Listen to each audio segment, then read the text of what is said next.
దేవుని నామునకు మహిమ కలుగును గాక. మరొక పర్యాయం దేవుని యొక్క సన్నిధిలో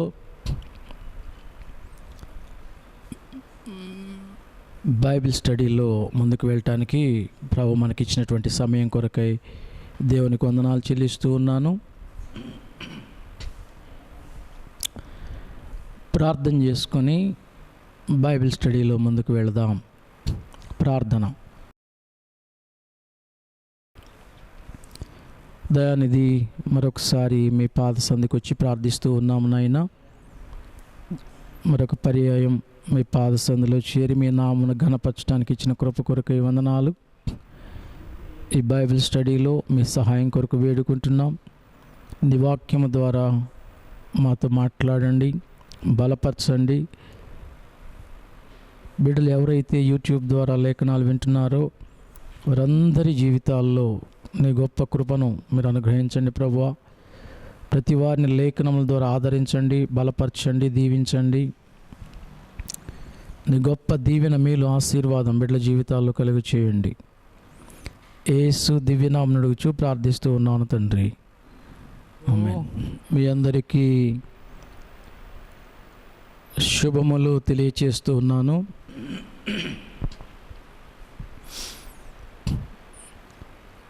ఈరోజు బైబిల్ స్టడీలో ఒక లేఖన భాగం మనం చదువుకొని ధ్యానంలో ముందుకు వెళదాం. హబక్కూకు గ్రంథము 3వ అధ్యాయము 17 నుంచి 18 వరకు మనం చదువుకుందాం. అంజూరపు చెట్లు పూయకుండినను, ద్రాక్ష చెట్లు ఫలింపకపోయినను, ఒలీవ చెట్లు కాపు లేకయుండినను, చేతిలోని పైరు పంటకు రాకపోయినను, గొర్రెలు దొడ్లిలో లేకపోయినను, సాలలో పశువులు లేకపోయినను, నేను యెహోవా యందు ఆనందించెదను. నా రక్షణకర్త అయిన నా దేవుని యందు నేను సంతోషించెదను. ప్రవక్త అయినటువంటి హబక్కూకు దేవుని యొక్క సన్నిధిలో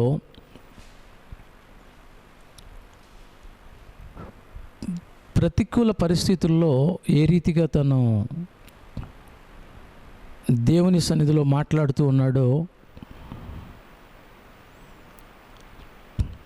ఒక చక్కని లేఖనాన్ని ఇక్కడ మనం జ్ఞాపకం చేసుకుంటూ ఉన్నాం. అంజూరపు చెట్లు పూయకుండినను, ద్రాక్ష చెట్లు ఫలింపకపోయినను, ఒలీవ చెట్టు కాపు లేకయుండినను, చేనిలోని పైరు పంటకు రాకపోయినను, గొర్రెలు దొడ్డిలో లేకపోయినను, సాలలో పశువులు లేకపోయినను, నేను యెహోవా యందు ఆనందించెదను. ఇలాంటి అనుభవం మన జీవితాల్లో ఎప్పుడైనా ఎదురైందా అంటే, లేఖనాలు మనం జ్ఞాపకం చేసుకుంటున్నప్పుడు ప్రతికూల పరిస్థితులు మన జీవితాల్లో ఎప్పుడైనా ఎదురైనాయా? ఏది ఏమైనా దేవుని వాక్యాన్ని బట్టి మనం జ్ఞాపకం చేసుకుంటూ ఉన్నప్పుడు మనకు అర్థమవుతున్నటువంటి విషయాలు ఏమిటి అనగా, జీవితం అనేది, జీవితంలో సమస్యలు, ఇరుకులు, ఇబ్బందులు ఒక భాగమై ఉన్నాయని చదవబడిన లేఖనాన్ని బట్టి మనం జ్ఞాపకం చేసుకోవచ్చు. ఇరుకులు, సమస్యలు, ఇబ్బందులు మాత్రమే కాకుండా ఒకసారి మనం జీవితాన్ని అర్థం చేసుకుంటే, జీవితంలో బాధలు అంత మాత్రమే కాకుండా జీవితంలో పగిలిన హృదయం యొక్క అనుభవం, ఇలా ఎన్నో సంగతులతో మన జీవితంలో ఎన్నో విషయాలు ఈ జీవిత ప్రయాణంలో మనం ఎదుర్కొంటూ ఉంటాం.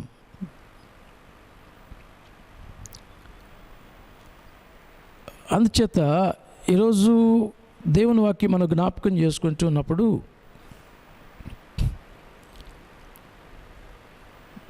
జీవితం ఎలాంటిది అంటే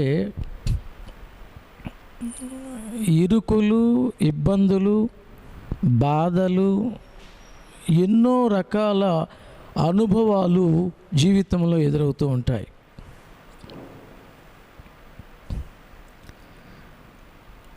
అంటే కొన్నిసార్లు పరిస్థితులు అర్ధరహితంగా, అంటే అవి చాలా ఇబ్బందికరంగా మన జీవితాల్లో చూస్తూ ఉంటాం. వాక్యంలో మనం జ్ఞాపకం చేసుకుంటున్నప్పుడు బైబిల్లో ఉన్న గొప్ప ప్రవక్తలు కూడా వాటికి మినహాయింపు కాదు. గొప్ప రాజులు కూడా ఆ అనుభవాలకు మినహాయింపు కాదు అని దేవుని వాక్యాన్ని బట్టి జ్ఞాపకం చేస్తూ ఉన్నాను. దావీదు భక్తుని యొక్క జీవితాన్ని మనం జ్ఞాపకం చేసుకుంటున్నప్పుడు ఆయన జీవితంలో ఎంత గొప్పగా జీవించి, ఎంత గొప్పగా తన పరుగును కడముట్టించి, ఎంత గొప్పగా తన జీవితాన్ని చాలించాడో, ఎంత గొప్ప దేవుని ఆధిక్యతను పొందాడో, ఎంత గొప్ప సాక్ష్యం దావీదు యొక్క జీవితంలో పొందారో, అదే సమయంలో ఆయన జీవితాన్ని మనం పరిశీలన చేస్తున్నప్పుడు అంతే సమానంగా బాధను కూడా అనుభవించినట్లు దేవుని వాక్యాన్ని బట్టి మనం చూస్తూ ఉన్నాం. అందుకే జ్ఞాపకం చేశాను, జీవితం అనగా ఇరుకులు, ఇబ్బందులు, బాధలు, పగిలిన హృదయం, ఇవన్నీ కూడా మానవ జీవితాల్లో సర్వసాధారణమైనటువంటి విషయాన్ని లేఖనాలను బట్టి మనం చూస్తూ ఉన్నాం. అందుకు దావీదు జీవితం కూడా మినహాయింపు కాదు. ఎంతో బాధను ఆయన అనుభవించాడు. మరొక వ్యక్తిని మనం జ్ఞాపకం చేసుకుంటున్నప్పుడు యోబు భక్తుడు. లేఖనం ఆయన గురించి సెలవిస్తూ ఉంది, యోబు నీతిమంతుడు.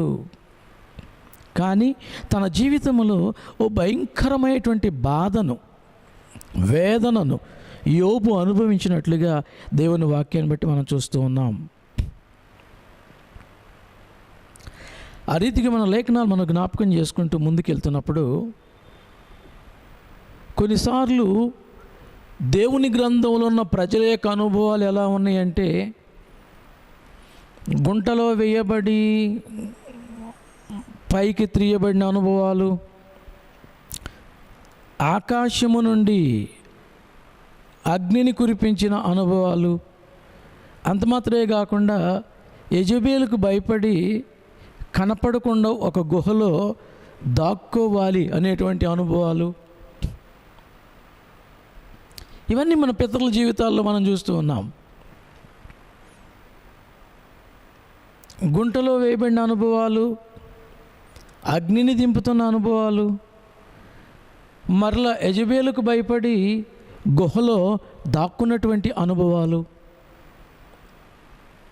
వీటన్నిటి మనం జ్ఞాపకం చేసుకుంటున్నప్పుడు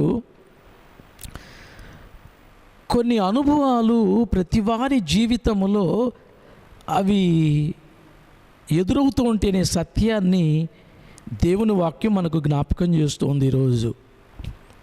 కారణం ఏమిటి అంటే, మనం లోకంలో జీవిస్తూ ఉన్నాం. మనం ఈ లోకంలో జీవిస్తున్నాం కాబట్టి ఇవన్నీ కూడా సర్వసాధారణం. అంత మాత్రమే కాకుండా దేవుని వాక్యం మనం పరిశీలన చేస్తున్నప్పుడు వాక్యం మనతో మాట్లాడుతున్న మాట, మీ విరోధి అయిన అపవాది గర్జించు సింహము వలె ఎవరిని మృంగుదునా అని వెదకుచూ తిరుగులాడుచున్నాడు. సాతాను యొక్క ఆలోచన ఏంటి అనంటే, గర్జించు సింహం వలె ఎవరిని మృంగుదునా అని వెదకుచూ తిరుగులాడుచు ఉన్నాడు. ఈ వాక్యాన్ని బట్టి మనం అర్థం చేసుకుంటున్నప్పుడు మనము లోకంలో ఉన్నామని, లోకంలో ఉన్నప్పుడు బాధలు, కష్టాలు, ఇరుకులు, ఇబ్బందులు సర్వసాధారణమని, ఈవెన్ ఆకాశము నుండి అగ్నిని కురిపించినటువంటి భక్తుల జీవితాలు, వారి జీవితాల్లో కూడా ఈ అనుభవాల గుండా వెళ్ళినటువంటి సంగతులను మనం జ్ఞాపకం చేసుకుంటూ ఉన్నప్పుడు బాధలు కష్టాలు సర్వసాధారణం. అందుకే హబక్కూకు 3వ అధ్యాయం 17వ వచనం మనం చూసినప్పుడు దైవజనుడు అంటాడు, అంజూరపు చెట్లు పూయకుండినను, ద్రాక్ష చెట్లు ఫలింపకపోయినను, ఒలీవ చెట్లు కాపులేకునను, చేనిలో పైరు రాకపోయినను, గొర్రెల దొడ్లలో లేకపోయినను, సానలో పశువులు లేకపోయినను, ఇవి ఏమీ లేకపోయినా నేను యెహోవానందు ఆనందించెదను, నా రక్షణకర్త అయిన నా దేవుని యందు నేను సంతోషించెదను. ఎంత గొప్ప వాక్యం.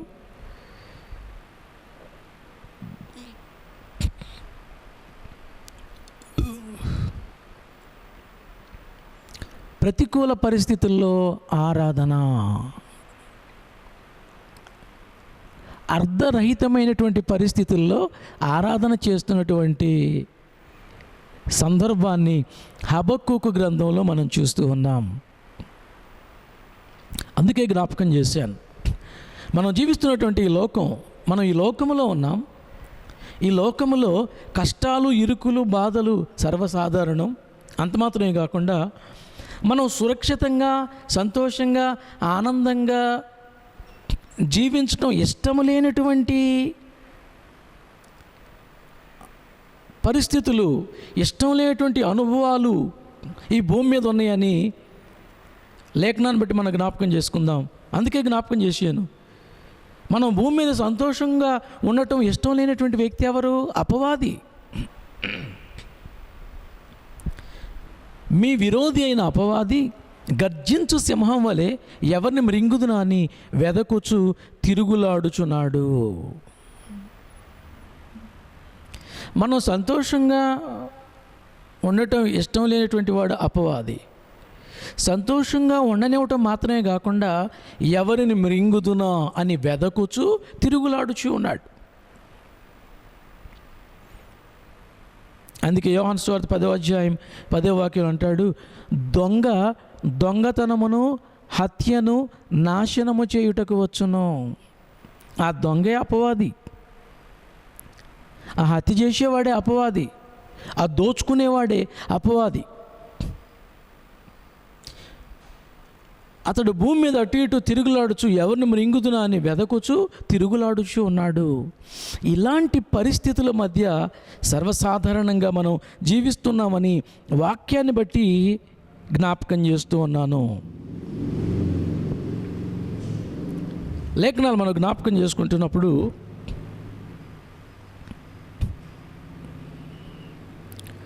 అన్నీ బాగున్నప్పుడు, అన్ని సంగతులు బాగున్నప్పుడు దేవుణ్ణి మనం స్తుతిస్తాం. మనం దేవుణ్ణి స్తుతించాలంటే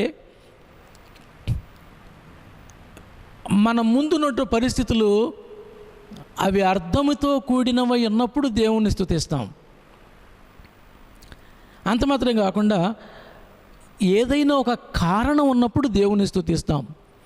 ఎగ్జాంపుల్, ఒక కృతజ్ఞత కూటం పెట్టామనుకోండి. ఎప్పుడు పెడతాం కృతజ్ఞత అని అంటే, దేవుడు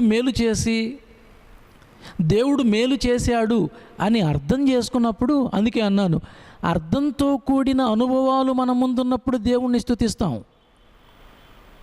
అంత మాత్రమే కాకుండా ఏదైనా ఒక కారణం అనిపిస్తే దేవుణ్ణి స్తుతిస్తాం. కానీ హబక్కూకు అంటాడు, అంజూరపు చెట్లు పూయకుండినను, ద్రాక్ష చెట్లు ఫలింపకపోయినను, ఒలీవ చెట్లు కాపులేక ఉన్నను, గొర్రెలు దొడ్లో లేకపోయినా, సాలలో పశువులు లేకపోయినా, అంటే మీనింగ్లెస్. ఈ దైవజనుడి యొక్క స్తుతికి, దేవుణ్ణి బట్టి ఆనందించడానికి, దేవుణ్ణి స్తుతించడానికి ఏమి ఇక్కడ అర్థం లేదు.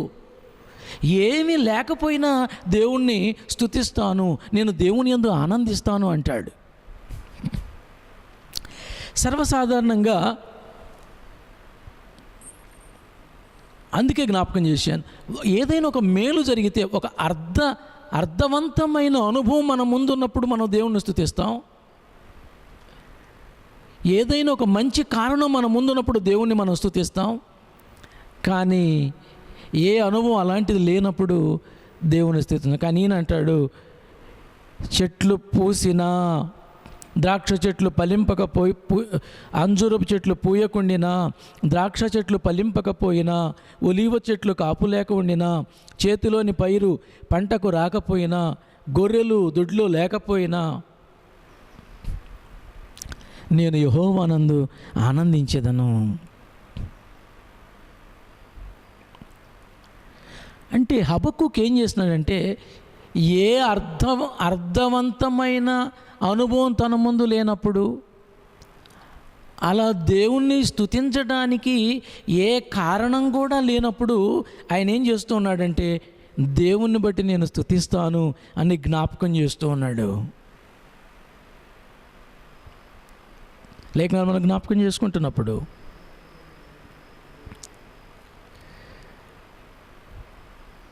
దావీదు యొక్క అనుభవాలు మనం జ్ఞాపకం చేసుకుంటున్నప్పుడు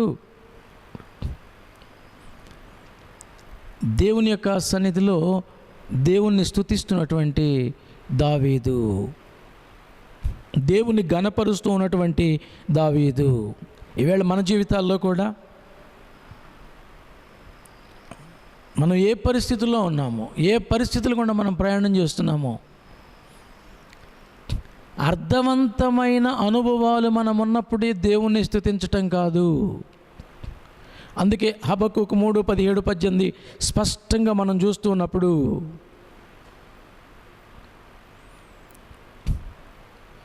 ఏ అర్థవంతమైన పరిస్థితులు మన ముందు లేకపోయినా, ఏ కారణం లేకపోయినా కూడా ఆయన స్తుతికి పాత్రుడు, ఆయన స్తుతించాలి అని లేఖనాల ద్వారా దేవుని వాక్యాన్ని బట్టి మనం జ్ఞాపకం చేసుకుంటూ ఉన్నాం.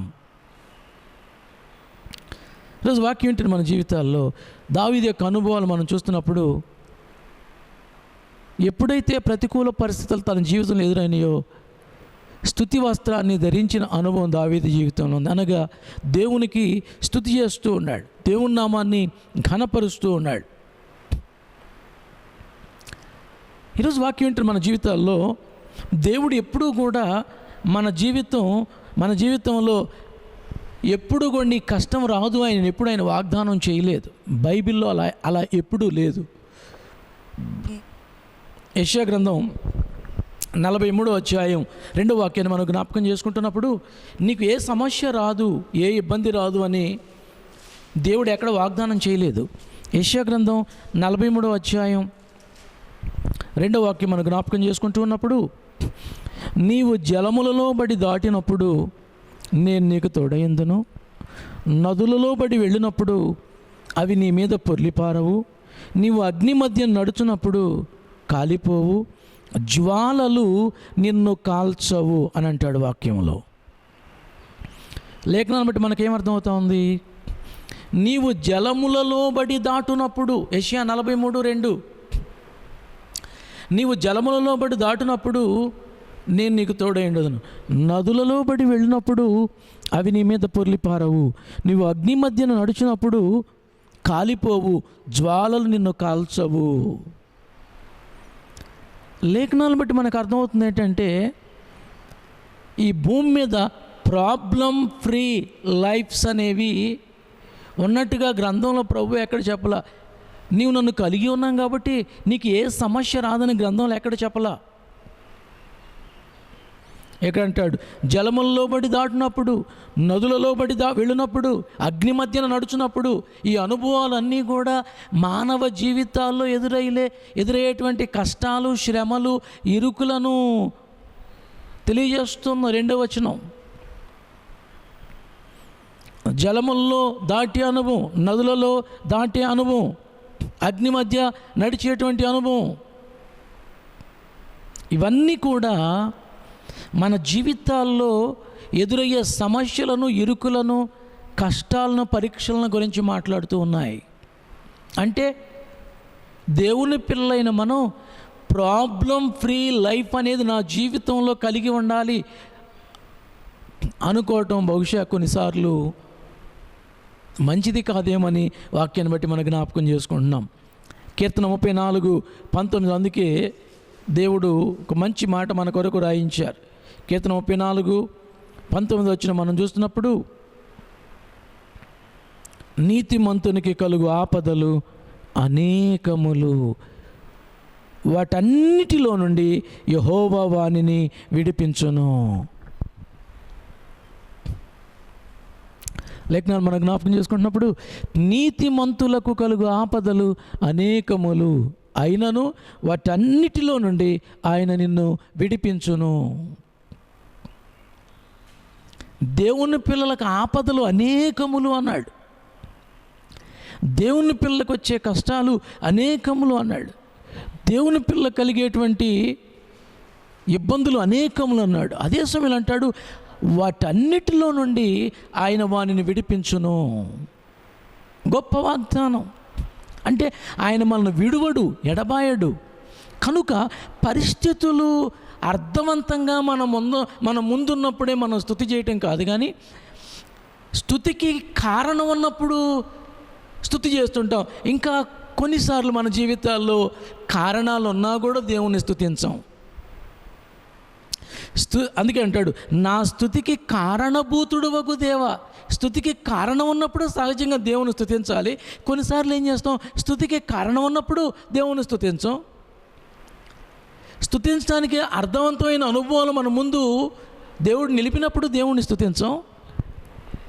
ఇక లేనప్పుడంటే ఆ అనుభవాలు లేనప్పుడు ఎటు ఆ స్తుతిని గురించి ఆలోచన మనకు రాదు. కానీ హబక్కూకు అంటాడు గొర్రెల దొడ్లు లేకపోయినా, అంజూరపు చెట్లు పూయకుండినా, ద్రాక్ష చెట్లు ఫలింపకపోయినా, సాలలో పశువులు లేకపోయినా, గొర్రెలు దొడ్లు లేకపోయినా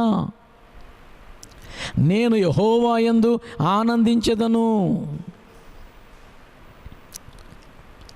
సాధారణంగా దేవుని యొక్క సన్నిధిలో, మందిరంలో చక్కగా అందమైనటువంటి స్తుతి ఆరాధన, దేవుణ్ణి స్తుతించి అనేక మంది దేవుని పిల్లల్ని మనం మందిరంలో చూస్తూ ఉంటాం. ఎప్పుడో తెలుసా, ఎప్పుడు మందిరంలో ఎప్పుడైతే దేవుణ్ణి మనం స్తుతించే అనుభవంలో ఉంటారు ప్రజలు అని అంటే, లేఖనాలు మనం జ్ఞాపకం చేసినప్పుడు పరిస్థితులన్నీ కూడా మనకు ఆనందంగా, చక్కగా, అనుకూలంగా ఉన్నప్పుడు దేవుణ్ణి మనం సహజంగా స్తుతిస్తూ ఉంటాం. అన్నీ మనకు అనుకూలంగా, అన్ని వాతావరణం చక్కగా అనుకూలంగా ఉన్నప్పుడు, ఎప్పుడైతే మన రుణాలు, మన అవసరాలు తీర్చబడుతూ ఉంటాయో, ఎప్పుడైతే మన పిల్లలు కాపాడబడుతూ ఉంటారో, ఎప్పుడైతే శరీరంలో ఆరోగ్యం ఉంటుందో, ఎప్పుడైతే పరిస్థితులు అనుకూలంగా ఉంటాయో, చక్కని స్తుతి చేసే వాళ్ళతో మందిరం నింపడి ఉంటుంది. మందిరం ఉన్నటువంటి దేవుని పిల్లలు చక్కగా దేవుణ్ణి స్తుతిస్తూ ఉంటాం. ఎందుకని? అనుకూలమైన పరిస్థితులు మనకున్నాయి, శరీరాల్లో ఆరోగ్యం ఉంది, బిడ్డలకు కాపుదల, బిడ్డలకు విజయాలు. అంత మాత్రమే కాకుండా మన యొక్క అవసరతలన్నీ తీర్చబడుతున్నాయి. దేవుడు మనకు కావాల్సిన ధనం ఇస్తున్నాడు, ఆర్థిక విషయాల్లో కృప చూపుతున్నాడు, ఏ లోటు లేదు. అలాంటి పరిస్థితుల్లో మనం ఏం చేస్తూ ఉంటామంటే గొప్పగా మందిరం అంతా కూడా స్తుతించే వారితో నిండి ఉంటుంది. ఈరోజు వాక్యం ఏంటంటే మన జీవితాల్లో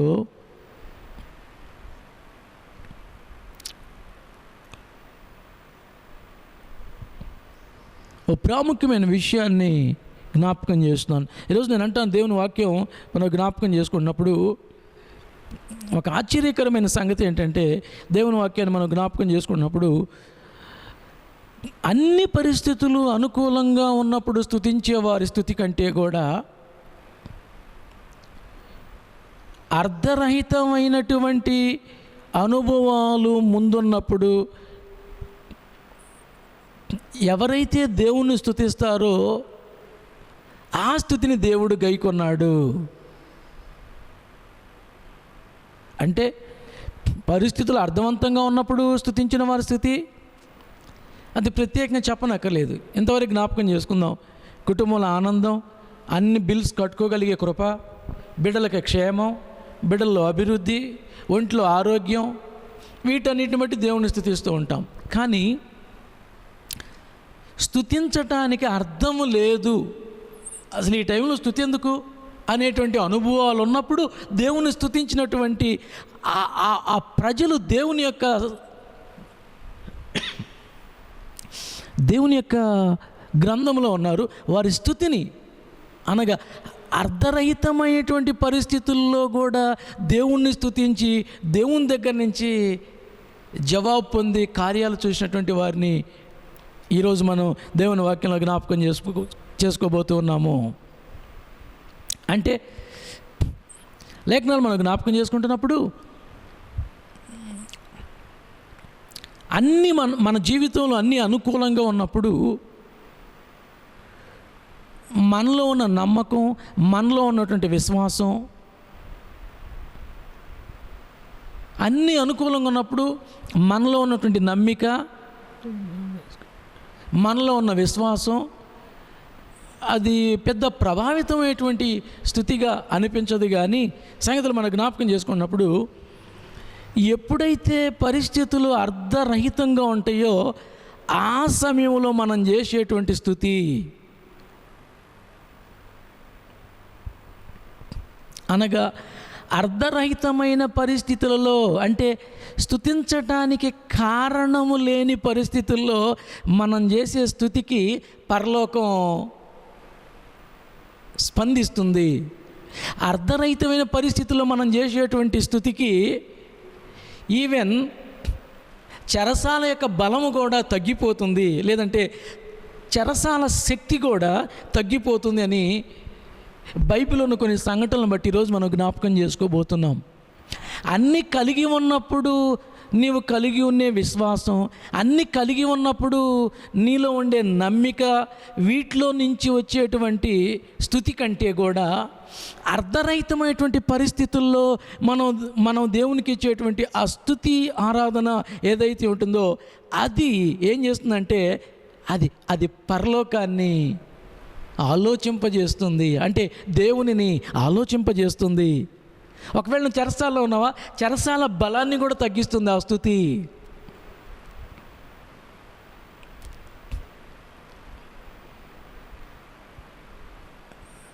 అన్నీ బాగున్నప్పుడు మనం దేవుని స్తుతించటం బహుశా అది పెద్ద ప్రత్యేకత కాదు. కానీ అర్ధరహితమైన పరిస్థితులలో దేవుణ్ణి స్తుతించటం చాలా గొప్ప విషయం అని ఈరోజు ప్రభు వాక్యాన్ని బట్టి జ్ఞాపకం చేస్తూ ఉన్నాను. లేక మనం జ్ఞాపకం చేసుకుంటున్నప్పుడు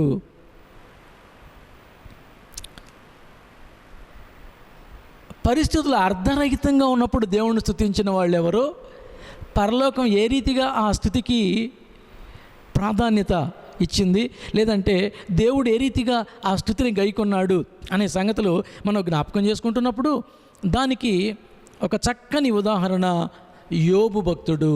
యోబు గ్రంథం 1వ అధ్యాయం 1వ వచనం మనం చూసినప్పుడు యోబు యథార్థవంతుడు, నీతిమంతుడు, దేవుని యందు భయభక్తులు కలవాడు.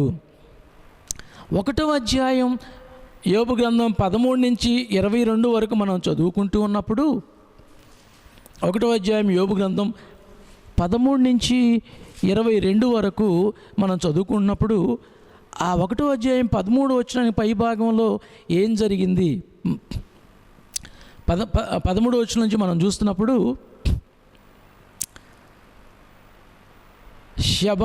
షబాయీలు వచ్చి గాడిదలను ఖడ్గముతో చంపినట్లుగా ఒక వర్తమానం. తర్వాత 16వ వచనంలో దేవుని అగ్ని ఆకాశం నుండి పడి గొర్రెలను పనివారిని రగలబెట్టి కాల్చివేసిన అనుభవం. ఆ తర్వాత 17వ వచనంలో కల్దీయులు 3 సమూహాలుగా వచ్చి ఒంటెల మీద పడి వాటిని ఖడ్గం చేత పనివారిని కూడా చంపినటువంటి అనుభవం. 18వ వాక్యంలో వేరొకడు వచ్చి ఒక వర్తమానం తెచ్చాడు. గొప్ప సుడిగాలి అరణ్యముగా వచ్చి ఆ ఇంటి 4 మూలను కొట్టగా అది యవనుల మీద పడినందున వారు చనిపోయిరి, దానిని నీకు తెలియజేయటం నేను ఒక్కడిని వచ్చానని చెప్తా ఉన్నాడు. లేఖనాలు మనం జ్ఞాపకం చేసుకుంటున్నప్పుడు ఇప్పుడు యోబు జీవితం ఎలాంటిదంటే గాడిదలు చంపబడ్డాయి, గొర్రెలు చంపబడ్డాయి, ఒంటెలు చంపబడ్డాయి, బిడ్డలు కూడా చనిపోయిన అనుభవం. ఈ పరిస్థితుల్లో ఆయన ఏమంటున్నాడు, లేఖనాలు మనం జ్ఞాపకం చేసుకుంటున్నప్పుడు 20వ వాక్యం, అప్పుడు యోబు లేచి తన పై వస్త్రమును చింపుకొని తల వెంట్రుకలు గొరిగించుకొని నేల మీద సాష్టాంగపడి నమస్కారం చేసి ఇట్లనెను, నేను నా తల్లి గర్భం నుండి దిగంబరినై వచ్చి తిని దిగంబరినై అక్కడ తిరిగి వెళ్ళేదను. యెహోవా ఇచ్చాను, యెహోవా తీసుకొని పోయాను, యెహోవా నామునకు స్తుతి కలుగునుగా. కంటే ఇది ఏ పరిస్థితుల్లో స్తుతి? ఆనందకరమైన పరిస్థితుల్లో స్తుతి కాదు.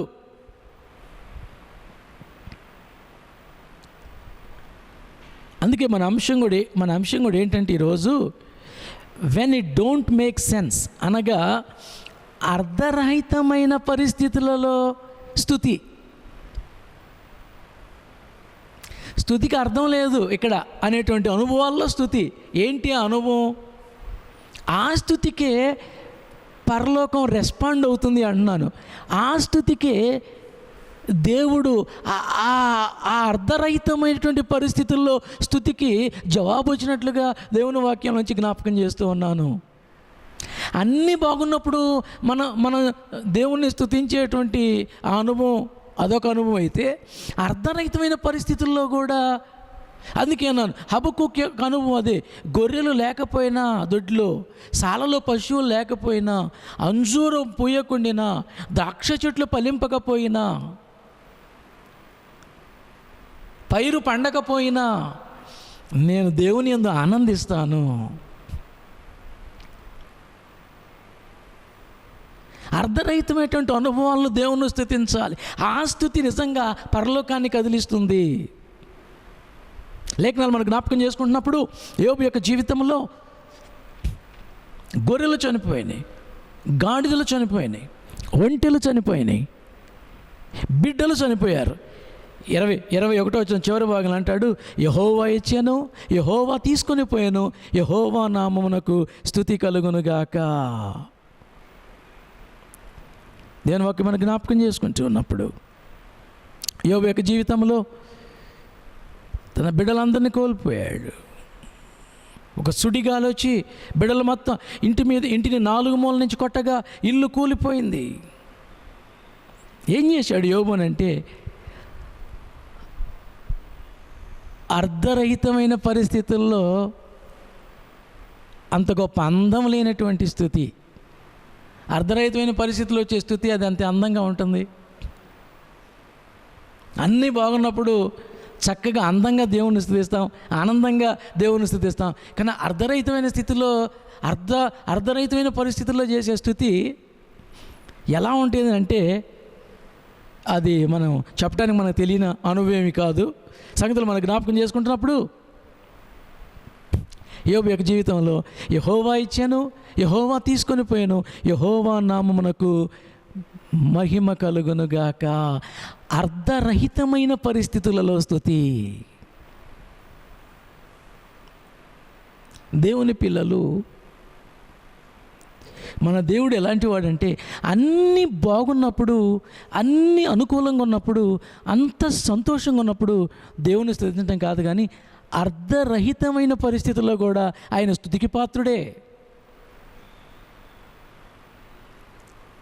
అర్ధరహితమైన పరిస్థితుల్లో మన ముందున్నప్పుడు కూడా ఆయన స్తోత్రార్హుడే. అందుకే అంటాడు, యెహోవా ఇచ్చాను, యెహోవా తీసుకొని పోయాను, యెహోవా నామమునకు స్తుతి కలుగునుగాక.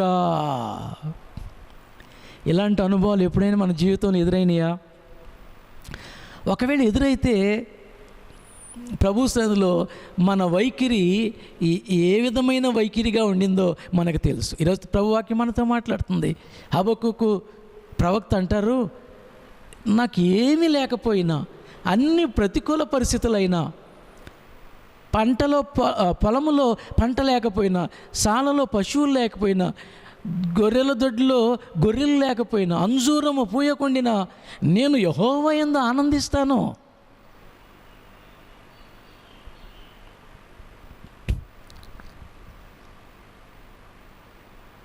భక్తుల జీవితాల్లో అర్ధరహితమైన పరిస్థితులు వారి జీవితాల్లో ఎదురైనా, అయ్యో ఇప్పుడు స్తుతించడానికి ఏ ఆధారం, ఇప్పుడు కృతజ్ఞత చెప్పడానికి ఇప్పుడు ఏం జరిగిందని అనటానికి అవకాశాలు లేనప్పుడు కూడా, దానికంటే మించి ఓ రకంగా మనం ఎదుర్కొంటున్న పరిస్థితుల కంటే కూడా భయంకరమైన పరిస్థితుల్లో ఉన్న యోబు.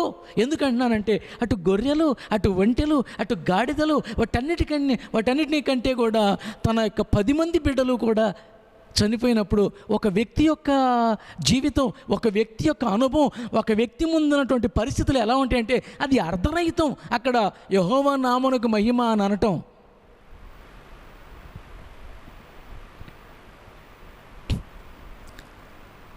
కానీ ఆయన ఎలాంటి వాడని హబక్కూకు అన్నారంటే, అర్ధరహితమైన పరిస్థితులు మన ముందున్నా నేను యెహోవా యందు ఆనందిస్తాను. నిజమే, మనం అలా జీవించాలి.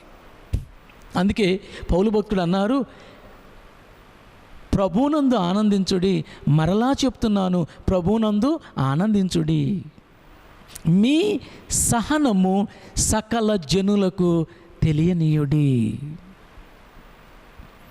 ఈరోజు మన పరిస్థితులు సహనాన్ని కోల్పోయిన అనుభవంలో మనల్ని నిలిపి ఉంచవచ్చు. మన ముందున్న పరిస్థితులు మన సహనం కోల్పోయిన అనుభవంలో మనల్ని నిలపవచ్చు. ఓపిక నశించిన స్థితిలో మనల్ని నిలపవచ్చు. ప్రభు అంటున్నారు, మీరు ప్రభువునందు ఎల్లప్పుడూ ఆనందించుడి. హబక్కూకు భక్తుడు అదే అంటాడు, ఏమీ లేకపోయినా నేను ప్రభువునందు ఆనందిస్తాను, నా దేవుని యందు నేను సంతోషిస్తాను. యోబు యొక్క అనుభవం అర్ధరహితమైన పరిస్థితుల్లో స్తుతి. మరొక వ్యక్తిని జ్ఞాపకం చేసిన, ఆయన పేరే దావీదు. 1 సమూయేలు 30:1-7 మనం జ్ఞాపకం చేసుకున్నప్పుడు దావీదు జీవితంలో ఎప్పుడైతే వాళ్ళు యుద్ధం నుండి తిరిగి వాళ్ళ గృహానికి వచ్చారో లేఖనాలు మనం జ్ఞాపకం చేసుకుంటున్నప్పుడు వాళ్ళకి ఇంటికి వచ్చేవారికి వారి భార్య పిల్లలు చెరలోకి వెళ్ళిపోయి గృహాలు కాల్చబడి ఒక రకంగా ఎంతో నిరుత్సాహంలో దావీదు యొక్క అనుభవం ఆ స్థితిలో ఉన్నట్లు దేవుని వాక్యాన్ని బట్టి మనం చూస్తూ ఉన్నాం.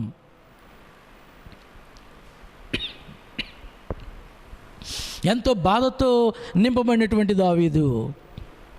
ఏం జరిగింది? అంత బాధ మధ్యలో కూడా ఆయన ఏం చేశాడనగా దేవునిని స్తుతించినట్లుగా. 1 సమూయేలు 30:1-7 మనం జ్ఞాపకం చేసుకుంటున్నప్పుడు దావీదు యొక్క అనుభవాలు మనం చూస్తున్నప్పుడు తన ముందు అర్ధరహితమైన పరిస్థితులు అనగా స్త్రీలను, పిల్లలను, వారి ఆస్తిని, సమస్తాన్ని కూడా శత్రువులు దాడి చేసి అమాలేకీయులు తీసుకొని వెళ్ళిపోయారు. ఇంటికి వచ్చేవారికి కాల్చబడినటువంటి పట్టణము, సమస్తాన్ని వాళ్ళు కలిగిన వాటిని కోల్పోయిన పరిస్థితి. ఇది ఏ స్థుతి? అర్థవంతమైన పరిస్థితుల్లో స్థుతి కాదు ఇది.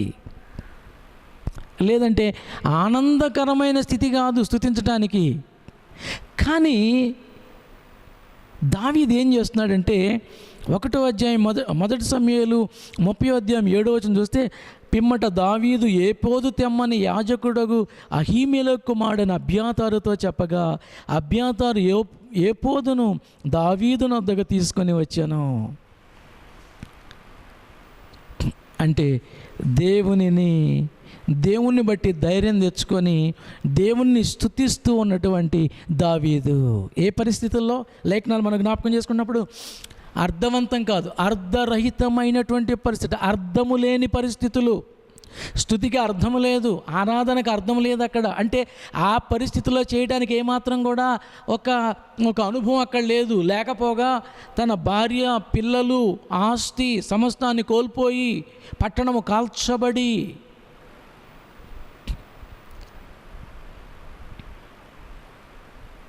దేవునికి అర్ధరహితమైన పరిస్థితుల్లో దేవుణ్ణి స్తుతించినటువంటి దావీదు.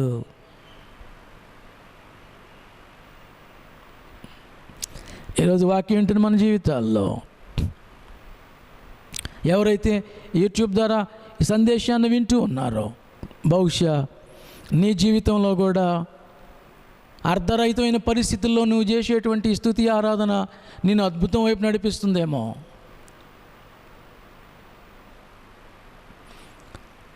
అర్ధరహితమైన పరిస్థితుల్లో నువ్వు చేసేటువంటి ఆ ఆరాధన నీ జీవితంలో ఒక గొప్ప విడుదలనిస్తుందేమో. అర్ధరహితమైన పరిస్థితుల్లో నువ్వు చేసే ఆరాధన తప్పిపోయినటువంటి నీ కుమారులను దేవుని దగ్గరకు నడిపిస్తుందేమో. అర్ధరహితమైన పరిస్థితుల్లో నువ్వు చేసేటువంటి ఆరాధన నీ కుటుంబంలో సమృద్ధి లేకపోతే సమృద్ధి వైపు నీ నడిపిస్తుందేమో. అర్ధరహితమైన పరిస్థితుల్లో నువ్వు చేసేటువంటి ఆరాధన నీ జీవితంలో నూతన అభిషేకాన్ని తీసుకొస్తుందేమో. అర్ధరహితమైన పరిస్థితుల్లో నువ్వు దేవుణ్ణి ఇంకా నువ్వు స్తుతిస్తూ ఉన్నప్పుడు దేవుని యొక్క స్వస్థత నీ జీవితంలోకి వస్తుందేమో. ఎందుకు మనం పరిస్థితులు వ్యతిరేకంగా ఉన్నప్పుడు ఎందుకు మనం దేవుణ్ణి ఆరాధించకూడదు? పరిస్థితులు ప్రతికూలంగా ఉన్నప్పుడు ఎందుకు మనం దేవుణ్ణి ఆరాధించకూడదు? భక్తులు ఎలా జీవితాలు మనం జ్ఞాపకం చేసుకుంటూ ఉంటే యోబు యొక్క జీవితంలో ఎప్పుడైతే అననుకూల పరిస్థితులు ఉన్నాయో, గొర్రెలు పోయినా, గొడ్లు పోయినా, ఒంటెలు పోయినా, గాడిదలు పోయినా, బిడ్డలు పోయినా దేవుని నామమునకు స్తుతి కలుగునుగాక. దావీదు జీవితంలో భార్యలు చెరలోకి వెళ్ళారు, బిడ్డలు వెళ్ళారు, ఆస్తి పోయింది, పట్టణాలు కాల్చబడ్డాయి. వాక్యం మనం జ్ఞాపకం చేసుకుంటున్నప్పుడు స్తుతించటానికి అననుకూల పరిస్థితులు ఎప్పుడైతే భక్తుల జీవితాల్లో ఉన్నాయో ఆ పరిస్థితుల్లోనే వాళ్ళు దేవుని సన్నిధిలో స్తుతించి దేవుని కార్యాలు వారు చూశారు. ఈరోజు దేవుని సన్నిధికి వెళ్తున్న మన జీవితాల్లో మనం ఏ అనుభవంలో ఉన్నాం? మనం ఏ అనుభవంలో ఉన్నాం? ప్రతికూల పరిస్థితుల్లో దేవుని స్తుతించే అనుభవాలు ఉన్నాయా, లేదంటే అనుకూల పరిస్థితుల్లో దేవుని స్తుతించే అనుభవాలు మన జీవితంలో ఉన్నాయా?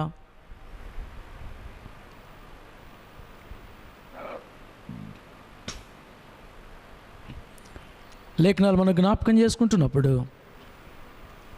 మరొక ఇద్దరు వ్యక్తులను నేను మీకు పరిచయం చేయాలి. అర్ధరహితమైనటువంటి పరిస్థితుల్లో, అంటే స్తుతించటానికి ఏమాత్రం కారణం లేదు, స్తుతించడానికి ఏమాత్రం కూడా అవకాశం లేని సందర్భాలలో స్తుతించేటటువంటి దేవుని పిల్లలు. దేవుని వాక్యంలో మనం చూసినప్పుడు పౌలు, శీల, యోబును మనం జ్ఞాపకం చేసుకున్నాం. ప్రతికూల పరిస్థితుల్లో స్తుతి. దావీదుని జ్ఞాపకం చేసుకున్నాం, సమస్తం కోల్పోయిన స్థితిలో స్తుతి. పౌలు, శీల యొక్క జీవితాలు మనం జ్ఞాపకం చేసుకున్నప్పుడు దేవుని సువార్త నిమిత్తం వాళ్ళని బంధించి చెరసాల్లో వేసి, కాళ్ళు చేతులు కట్టేసి, అనేకమైన దెబ్బలను కొట్టి,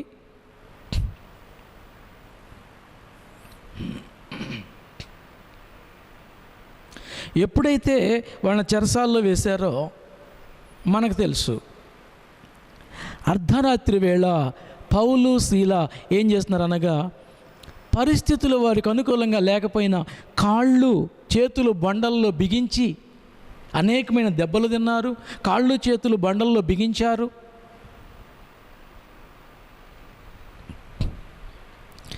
అర్ధరాత్రి వేళ పౌలు, శీల దేవుని సన్నిధిలో పాటలు పాడుతూ, స్తుతిస్తూ దేవుని నామమును ఘనపరుస్తున్నారు. అందుకే జ్ఞాపకం చేశాను, కాళ్ళు చేతులు కట్టేయబడినోడు స్తుతించటానికి అది స్తుతించే సమయమా? సహజంగా మనం ఆలోచన చేస్తే కాళ్ళు చేతులు కట్టేసిన వాడు స్తుతించడానికి ముందుకు వస్తాడా? చేతులు కట్టేసిన వాడు స్తుతించడానికి ముందుకు వస్తాడా? అనేకమైన దెబ్బలు తిన్నవాడు స్తుతించడానికి ముందుకు వస్తాడా అని అంటే సాధారణంగా రావటానికి అవకాశం అనేటువంటి పరిస్థితుల్లో. బట్ వీళ్ళు ఏం చేస్తున్నారు? అందుకే నన్ను అర్ధరహితమైన పరిస్థితుల్లో వాళ్ళు దేవునిని ఎటు చూసినా స్తుతించడానికి, ఆరాధించడానికి అవకాశం లేని పరిస్థితుల్లో వాళ్ళు దేవుణ్ణి స్తుతిస్తున్నారు. కాళ్ళు చేతులు కట్టేసి ఒక ప్రక్కన పడేశారు జైల్లో. లేఖనాలు మనకు జ్ఞాపకం చేసుకుంటున్నప్పుడు చూడటానికి ఆరాధన ఎలా అనిపిస్తుంది చూసేవాళ్ళకి? వాళ్ళు పాటలు పాడుతుంటే ప్రక్కంటి చూసే వాళ్ళకి ఎలా అనిపిస్తుంది? సహజంగా అనుకుంటాం, వీళ్ళింట్రా కాళ్ళు చేతులు కట్టేసి అంతగా కొట్టి అక్కడ పడేసినా కూడా మళ్ళీ వీళ్ళు స్తుతి చేస్తున్నారు.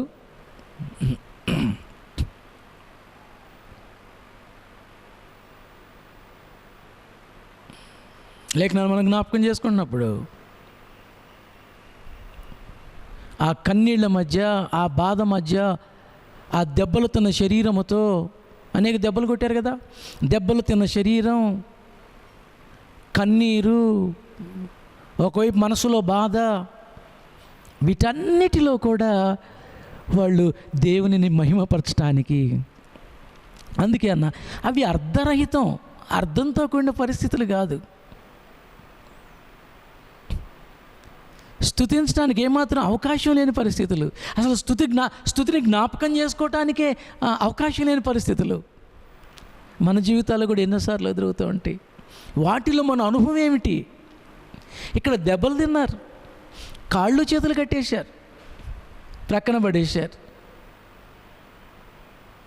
అనేకమైన కన్నీళ్ళు, బాధతో నిండినటువంటి ఆ వ్యక్తులు వాళ్ళు ఎప్పుడైతే దేవుని పాటలు పాడారు, లేఖనాలు మనం చూసినప్పుడు అపొస్తలుల 16:26, అప్పుడు అకస్మాత్తుగా భూకంపము కలిగెను, చెరసాల పునాదులు అదిరెను, ద్వారములు గడులు అన్నీ ఊడిపోయాను, అందరి బంధకాలు ఊడిపోయాను. ఏ స్థుతి ఇది అని అంటే, ఒక అర్ధరహితమైన పరిస్థితుల్లో స్తుతి చేయడానికి వీల్లేని కఠినమైన పరిస్థితుల్లో స్తుతి.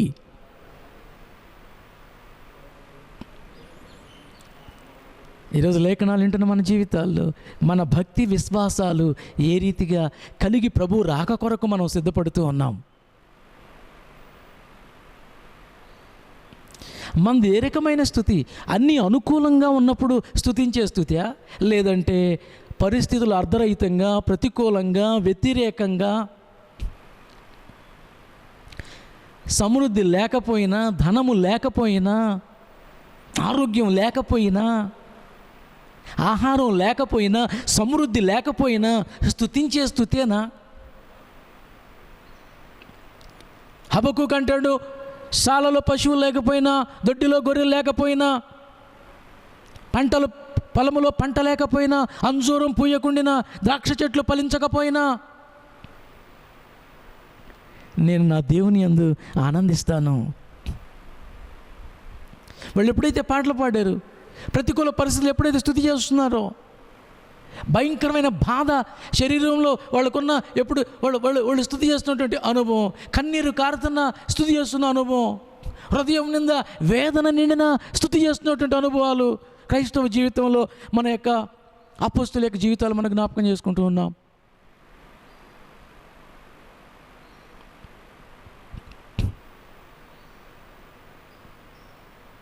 లేఖనాలు మనం జ్ఞాపకం చేసుకుంటూ ఉన్నప్పుడు వాళ్ళు ఓ పెద్ద క్వాలిఫైడ్ కొయిరేం కాదు, లేదంటే ఓ పెద్ద అర్హత కలిగినటువంటి పాటలు పాడే బృందమో, మంచి స్వరాలు కలిగిన వాళ్ళు, ఏ ఆధిక్యత ఉందని వాళ్ళు పాడగానే వాళ్ళ దేవుడు కార్యం చేయాల. ఏకంగా భూకంపాన్ని పంపించినట్లు భూకంపం, చెరసాలు అదిరిపోయి, పునాదులు గడులు ఊడిపోయి, తలుపులు ఊడిపోయి, వాళ్ళలో ఏ అర్హత ఉందని, వాళ్ళు ఏమన్నా పెద్ద ప్రాక్టీస్డ్ కోయర్ కాదు వాళ్ళు.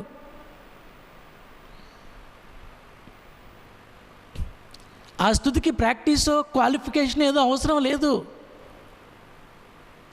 చాలాసార్లు మనం దేవుని స్తుతించడానికి చాలాసార్లు మనం వెనుకంజ వేస్తూ ఉంటాం, పాటలు రావు అంటాం, నా స్వరం బాగుండదు అంటాం, ఏవేవో కారణాలు చెబుతూ ఉంటాం. వాళ్ళు మాత్రం వారి కలిగిన బాధలో దేవుని, ఆయన నామాన్ని గొప్ప చేయటం, ఆయన్ని స్తుతించటం, ఆయన్ని ఘనపరచటం. లేఖనాలు మనం జ్ఞాపకం చేసుకుంటున్నప్పుడు ఎప్పుడైతే కన్నీరు, బాధతో నిండిన హృదయం, దేహం నిండా దెబ్బలు, ఇవి కాకుండా చేతికి సంకెళ్ళు, కాళ్ళకి సంకెళ్ళు, ఇది స్తుతించే సమయమా? ఇది ఒక వ్యక్తి ఆరాధించే సమయమా? కాదు. కానీ వాళ్ళని రక్షించిన దేవుని గొప్పతనం వాళ్ళు అర్థం చేసుకున్నారు కాబట్టి, ఆ నామము యొక్క గొప్పతనం వారికి అర్థమైనప్పుడు ఒక సందర్భంలో పౌలు భక్తుడు, పౌలు శీలలు వీళ్ళంటారు, పేతురు వీళ్ళంటారు, ఆ నామము కొరకు అవమానం పొందుటకు పాత్రులని వారు ఎంచబడినందున వారు ఏమాత్రం కూడా దేవుని కొరకు అవమానం పొందటానికి వెనుకంజ వేయలేదు. కారణం ఆ నామం గొప్పది, ఆ దేవుడు గొప్పవాడు, ఆ రక్షణ గొప్పది. మన దేవుడు గొప్పవాడు, ఆయన మహాగణుడు, మహోన్నతుడు.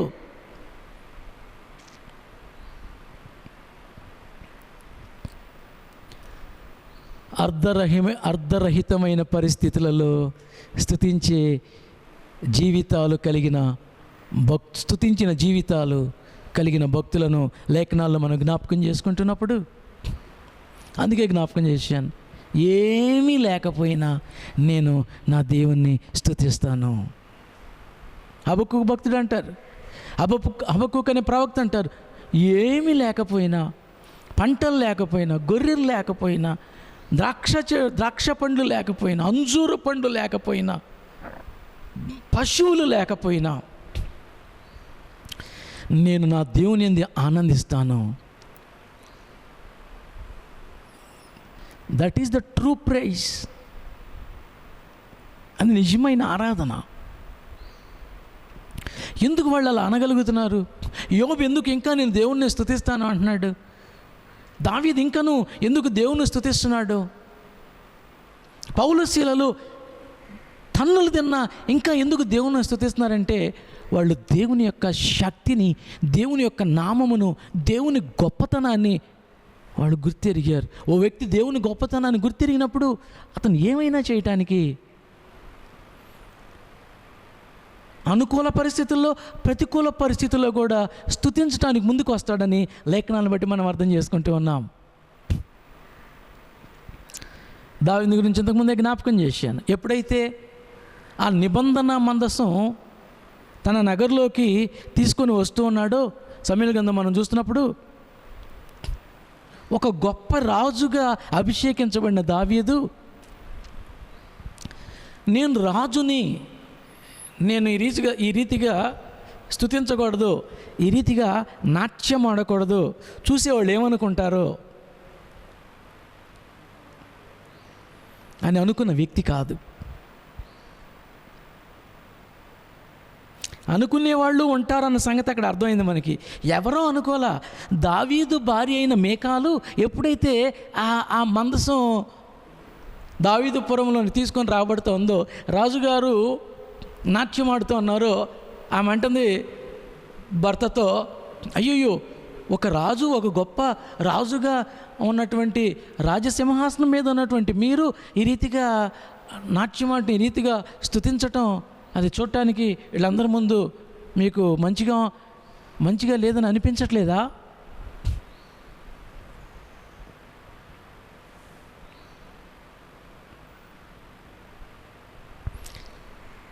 దావీదు మీకాలు మాట ఏ మాత్రం కూడా ఖాతరు చేయకుండా ఆ మందసం వచ్చేంత వరకు ఆయన నాట్యం ఆడుతూ దేవుణ్ణి స్తుతిస్తూ ఉన్నాడు అని అంటే, తనని సింహాసనం ఎక్కించిన దేవుని గొప్పతనం ఆయనకి తెలుసు కాబట్టి, ఎక్కడి నుంచి ఎక్కడికి వచ్చాడో ఎరిగాడు కాబట్టి ఆగక స్తుతిస్తూ ఉన్నాడు. బట్ ఎక్కడ పరిస్థితులు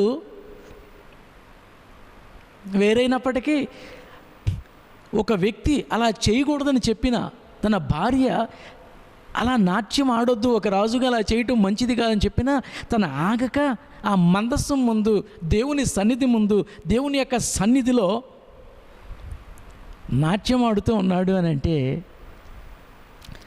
గొర్రెల తోపులో నుండి సింహాసనం మీదకి దేవుడు ఆయన తీసుకొచ్చిన విధానం ఆయన తెలుసు కాబట్టి, అంటే ఏమంటున్నాను, దేవుని గొప్పతనం దావీదుకు తెలుసు కాబట్టి, దేవుని యొక్క శక్తి ఏంటో దావీదుకు తెలుసు కాబట్టి, దేవుడు ఎంత నమ్మదగిన వాడో దావీదుకు తెలుసు కాబట్టి, దేవుని యొక్క గొప్పతనం ఏంటి ఎరిగాడు కాబట్టి ఆగక దేవుణ్ణి స్తుతిస్తూ ఉన్నాడు.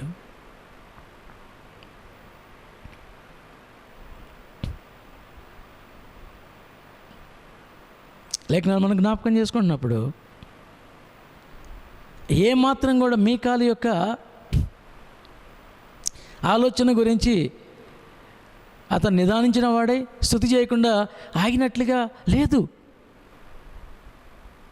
ఆయన ఉద్దేశం ఏంటంటే, ఇదిగో గొర్రెల తోపులోంచి నన్ను బయటకు తీసుకొచ్చి గొప్ప సింహాసనం ఎక్కించినటువంటి ఆ దేవుని ముందు నేను ఆయన స్తుతించాలి, ఆరాధించాలి, నాట్యమాడాలి.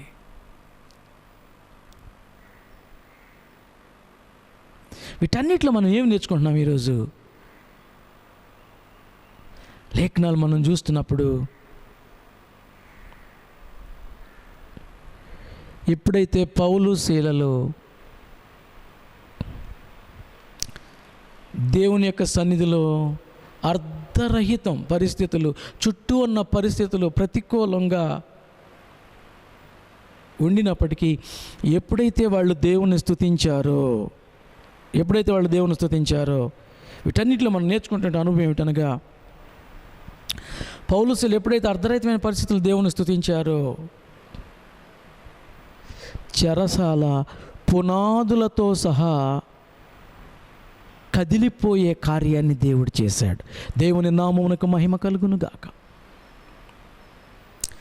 ప్రతికూల పరిస్థితులు ఎప్పుడైతే వాళ్ళ జీవితంలో ఉన్నా ఇంకను వాళ్ళు దేవుణ్ణి స్తుతించటానికి నిలబడ్డారో,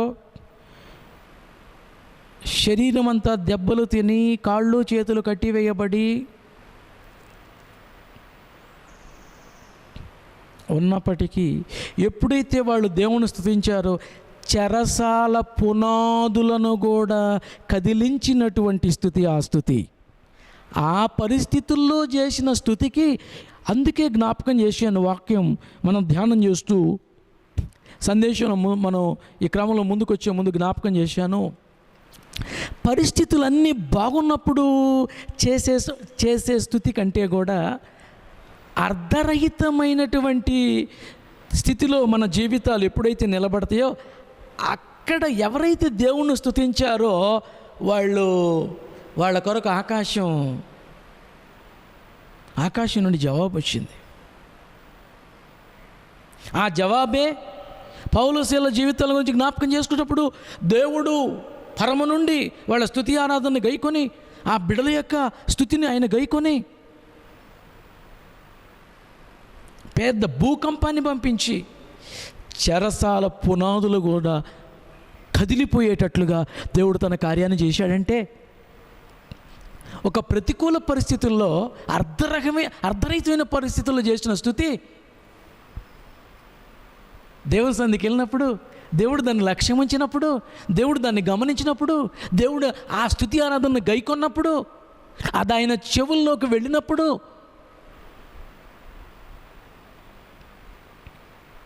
చాలాసార్లు అర్ధరహితమైన పరిస్థితుల్లో దేవుని స్తుతించం. మనం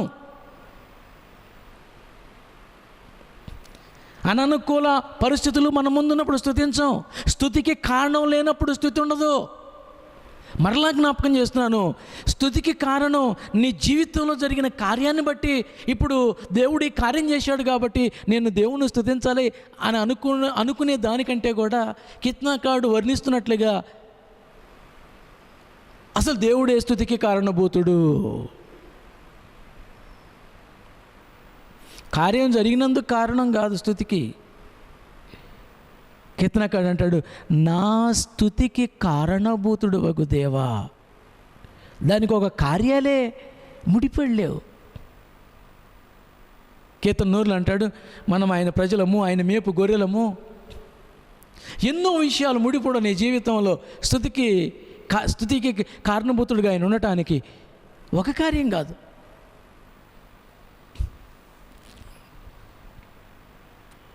ఒక గొర్రెలు పోయినందుకు స్తుతి ఆపాల్సిన పని లేదు, ఆపలేదు. ఒక ఒంటెలు పోయినందుకు ఆపలేదు. ఒక గాడిదలు చచ్చిపోయినందుకు ఆపలేదు. బిడ్డలు చచ్చిపోయిన ఆపలేదు. కారణం ఏంటంటే ఈ నాలుగు ఆగిపోయినందుకు స్తుతి ఆగిపోవాలని లేదు. జీవితం అంటే ఆ విషయాలతోనే ముడిపడలేదు, చాలా విషయాలతో ముడిపోతుంది. కాబట్టి ఆయన స్తుతికి కారణభూతుడు. ఏది ఏమైనా ఈరోజు లేఖనాలు మనకు జ్ఞాపకం చేసుకుంటున్నప్పుడు అర్ధరహితమైన పరిస్థితులు ఎప్పుడైతే స్తుతించారో, స్తుతికి కారణం లేనప్పుడు కూడా స్తుతించిన అనుభవాలు మనకు జ్ఞాపకం చేసుకున్నప్పుడు పౌలుల జీవితాల్లో చెరసాల పునాదులు కదిలిపోయినాయి, గడులు ఊడిపోయినాయి, బంధకాలు ఊడిపోయినాయి, విడుదల. అంత మాత్రమే కాకుండా అక్కడున్న కొంతమంది ఆ కార్యం చూసి రక్షణ పొందటానికి దేవుడు కార్యం చేశాడు. జైలు అధికారి కుటుంబం రక్షించబడినట్లుగా, ఆ జైలర్ ఎవరైతే, నాయకుడు ఎవరైతే ఉన్నారో ఆ కుటుంబం రక్షించబడినట్లుగా మనం చూస్తూ ఉన్నాం.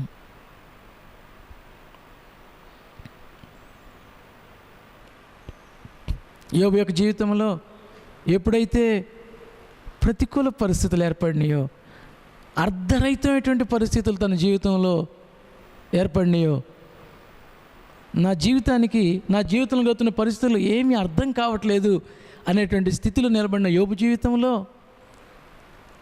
దేవుణ్ణి స్తుతించాడు. యెహోవా ఇచ్చాను, యెహోవా తీసుకొని. ఏం జరిగింది? రెండింతల ఆశీర్వాదం.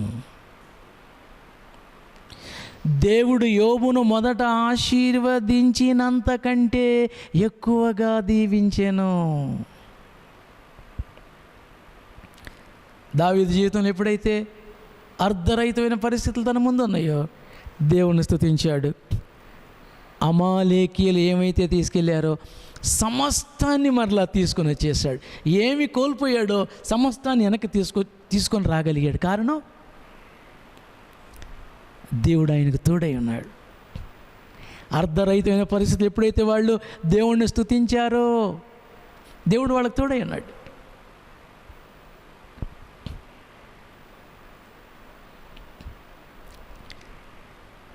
మరొక వ్యక్తిని చివరిగా జ్ఞాపకం చేయాలి. ఆయన పేరే యోనా. యోనా గ్రంథం 2వ అధ్యాయం 9వ వాక్యం ఒక వచనం మనం చదువుకోవాలి. యోనా గ్రంథం 9వ అధ్యాయం 9వ వాక్యం. కృతజ్ఞతాస్తుతులు చెల్లించి నేను నీకు బలులను అర్పింతును, నేను మొక్కుకొనిన మొక్కుబళ్లను చెల్లింపక మానను, యెహోవా యొద్దనే రక్షణ దొరుకును అని ప్రార్థించాను. ఎప్పుడైతే దేవుని మాట వినకుండా నినివే వెళ్ళమంటే తర్షీష్కి వెళ్ళాడో, తుఫాను వచ్చింది. ఆ ఓడలో ఉన్న వాళ్ళందరూ చెప్పాడు, నన్ను సముద్రంలో ఎత్తి పడవేస్తే ఈ యొక్క ఆపద నుంచి మీరు తప్పించబడతారన్నప్పుడు మొత్తం మీద వాళ్ళు కూడా సముద్రంలో పడవేశారు. తిమింగలానికి దేవుడు ఆజ్ఞాపించాడు. ఇప్పుడు ఈ కృతజ్ఞతాస్తుతి ఎక్కడ చెబుతున్నాడు? తిమింగలం కడుపులో చెప్తున్నాడు. చూడండి, 10వ వచనంలో అప్పుడు ఆయన కక్కేసింది. 9వ వచనంలో అంటే ఇంకా తిమింగలం కడుపులో ఉన్నాడు. యోనా 2వ అధ్యాయం 9వ వాక్యం మనం చూసినప్పుడు ఆ కడుపులో ఉండి దేవునికి ప్రార్థన చేస్తున్నాడు. అంటే అర్ధరహితమైన పరిస్థితి, అసలు ప్రార్థించడానికి అవకాశం లేదు. చేప కడుపులో ఉండి ప్రార్థన. యోనా గ్రంథం 2వ అధ్యాయం 9వ వాక్యం అంటున్నాడు, కృతజ్ఞతాస్తుతులు చెల్లించి నేను నీకు బలు అర్పిస్తానయ్యా, నేను మొక్కుకొని మొక్కుబళ్ళు చెల్లింపక మానను, యెహోవా యొద్దనే రక్షణ దొరుకునని ప్రార్థించాను. 10వ వాక్యం. అంతలో యెహోవా మత్స్యమునకు ఆజ్ఞేయగా అది యోనాను నేల మీద కక్కివేశాను. అంటే ఈ ప్రార్థన ఎక్కడ చేశాడు? అర్ధరహితమైన పరిస్థితులు. స్తుతించడానికి అవకాశం లేదు, స్తుతించడానికి ఏ కారణం లేదు, అక్కడ స్తుతించడానికి అవకాశాలు లేవు, ఆరాధించడానికి అవకాశాలు లేవు. కానీ మనమైతే ఈ అనుభవాలు ఎప్పుడైతే ఎదురవుతాయో ఆ అనుభవాలు అసలు దేవుణ్ణి మనం స్తుతించం. ఈరోజు దేవుడు మనకు ఎవరు జ్ఞాపకం చేసినా, ఒక పౌలుశీల కావచ్చు, ఒక దావీదు కావచ్చు, ఒక యోబు కావచ్చు, ఒక యోనా కావచ్చు, ప్రతికూల పరిస్థితులలో స్తుతి, కృతజ్ఞతాస్తుతులు చెల్లించి నేను నీకు బలు అర్పింతును, నేను మొక్కుకొని మొక్కుబళ్ళు చెల్లింపక మానను, యెహోవా యొద్దనే రక్షణ దొరుకును. చేప కడుపులోనే ఉండి ఏమన్నాడు తెలుసా? హబక్కూకు అంటున్నట్లుగా నేను యెహోవా యందు ఆనందిస్తానన్నట్లుగా ఈయన అంటాడు, యెహోవా యొద్దనే రక్షణ. యెహోవా యొద్దనే రక్షణ దొరుకునని ప్రార్థించాను. అంతలో యెహోవా మత్స్యమునకు ఆజ్ఞయగా. ఎప్పుడైతే ఈ ప్రార్థన ముగించాడో లేఖనం సెలవిస్తోంది, అంతలో యెహోవా మత్స్యమునకు ఆజ్ఞయగా అది యోనా నేల మీద కక్కివేశాను. ఎంత గొప్ప అనుభవం అండి! ఆత్మీయంగా ఎంత గొప్ప సత్యాన్ని ఇక్కడ చూస్తున్నాం. అందుకే ఇందాక జ్ఞాపకం చేశాను,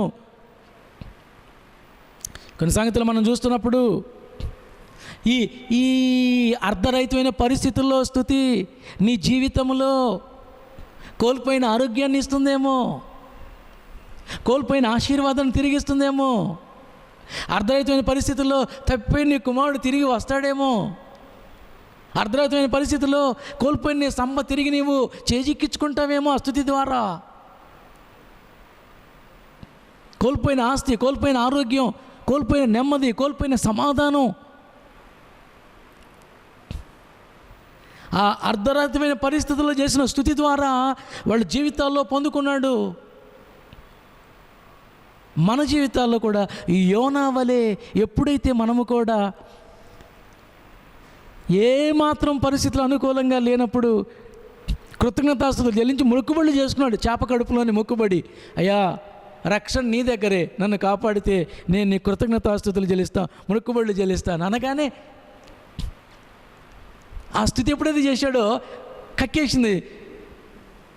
ఏమో నీవు కూడా నీ సమస్య కూడా, నీవు కూడా సమస్య నుంచి ఒకవేళ సమస్య నోట్లో చిక్కుకొని ఉన్నావేమో. ఏమో ఈ స్థితి నిన్ను ఏం చేస్తుంది, యోనాని ఎలా చేప కడుపులో నుంచి బయటేసిందో నీ జీవితం కూడా అలాంటి అద్భుతం దేవుడు చేస్తాడు. ఈ స్థితి నిన్ను కూడా బయటికి పడేసేవే అనుభవంలోకి నడిపిస్తుందేమో ఈరోజు. యోనా స్తుతి, యోనా కృతజ్ఞతాస్తుతులు దేవుడు ఆజ్ఞయగా అది అతన్ని కక్కివేసినట్లుగా నీ జీవితంలో కూడా అర్ధరహితమైన పరిస్థితి, ఎక్కడ కూడా స్తుతించడానికి అసలు ఏమాత్రం అనుకూల పరిస్థితి లేవు అనుకున్న సమయంలో నీవు చేసే స్థుతి కూడా, నువ్వు ఎక్కడ ఇరుక్కున్నావో ఆ పరిస్థితి నుంచి నీవు ఇరుక్కున్న పరిస్థితుల నుంచి నీవు కూడా బయటికి చేప ఎలా కక్కేసిందో కక్కివేయబడే విధంగా దేవుడు నిన్ను కూడా నీకు కూడా విడుదల ఇస్తాడేమో. ఈరోజు ప్రభు మనల్ని ప్రేమిస్తూ ఉన్నాడు.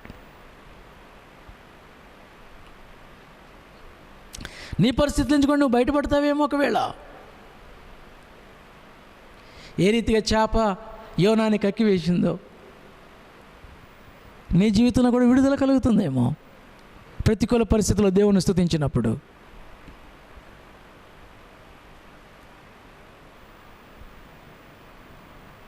ఎవరి జీవితాలు జ్ఞాపకం చేసుకున్నా ప్రతికూల పరిస్థితుల్లో వాళ్ళు చేసినటువంటి అర్ధరహితమైన పరిస్థితుల్లో వాళ్ళు చేసిన స్తుతి వారి జీవితాల్లో గొప్ప ఆశీర్వాదం ఎలా తీసుకొచ్చిందో మన జీవితాల్లో కూడా అన్నీ బాగున్నప్పుడు చేసే స్థుతి కంటే, గ్రంథాన్ని మనం పరిశీలన చేస్తుంటే అననుకూల అర్ధరహితమైన పరిస్థితుల్లో వాళ్ళు చేసిన స్థుతి అది పరలోకాన్ని కదిలించింది, పరలోకం నుండి జవాబు ఇచ్చింది. ఏ రూపంలో? చెరసాల పునాదులు కదిలించడం ద్వారా, యోనాని కడుపు నుండి కక్కించడం ద్వారా, దావీదు జీవితంలో కోల్పోయిన సమస్తాన్ని తీసుకొని రావటం ద్వారా, యోబు జీవితంలో రెండింతల ఆశ్రయాన్ని తీసుకొని వచ్చటం ద్వారా ఏమర్థం అవుతుందంటే ప్రతికూల పరిస్థితుల్లో నువ్వు చేసేటువంటి ఆ స్థితి ఏదైతే ఉంటుందో అది పరలోకాన్ని, ఆకాశాన్ని చేరుకుంటుంది, దేవుని దగ్గర చేరుకుంటుంది. దేవుడు కార్యాలు చేస్తాడు. ఈరోజు నువ్వు ఏ స్థితిలో ఉన్నావో ఈ పరిస్థితుల్లో, ఈ అర్ధరహితమైన పరిస్థితుల్లో, లేదంటే స్తుతికి కారణం లేని పరిస్థితుల్లోనే నువ్వు దేవుణ్ణి స్తుతిస్తే భక్తుల జీవితాల్లో కార్యం చేసిన దేవుడు నీ జీవితంలో కూడా జరిగిస్తాడని జ్ఞాపకం చేస్తూ, ప్రభు యొక్క రాక దినాల్లో హబక్కూకు కలిగిన ఈ మనస్సు ఏమంటాడు? అంజూరము పూయకుండినా, ద్రాక్ష చెట్టు ఫలించకపోయినా, సాలలో పశువులు లేకపోయినా, దొడ్డిలో గొర్రెలు లేకపోయినా, పైరు పండకపోయినా నేను యెహోవాను ఆనందిస్తాను. దేవుని పిల్లలైన మన పట్ల దేవుని యొక్క ఉద్దేశం మన అనుకూల పరిస్థితుల్లో, ముఖ్యంగా ప్రతికూల పరిస్థితుల్లో కూడా దేవుని స్తుతించినప్పుడు ఆకాశం తెరవబడి నీ కొరకు దేవుడు జవాబిచ్చే దేవుడిగా ఉన్నాడు.